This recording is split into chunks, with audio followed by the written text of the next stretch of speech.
प्रदोष व्रत महात्म्य आणि व्रतकथा. ओम शिवशंभो नमः. श्री गणेशाय नमः. श्री उमाशंकर पुत्राय नमः.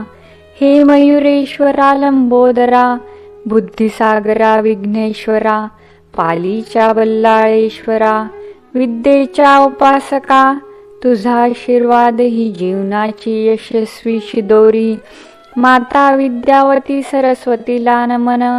हे विद्यावती सुधारावी माझी मती, ज्ञानदान करावे ही माझी प्रार्थना. नमन तुझला वीणा पुस्तकधारिणी, आता नमन करूया ब्रह्मा विष्णू महेश त्रिमूर्तीला. आशीर्वाद द्यावा तुम्ही आम्हाला. श्री सिद्ध गंधर्व यक्ष किन्नर नमन तुमच्या चरणी. वेदव्यास विश्वामित्र वाल्मिकी मुनी,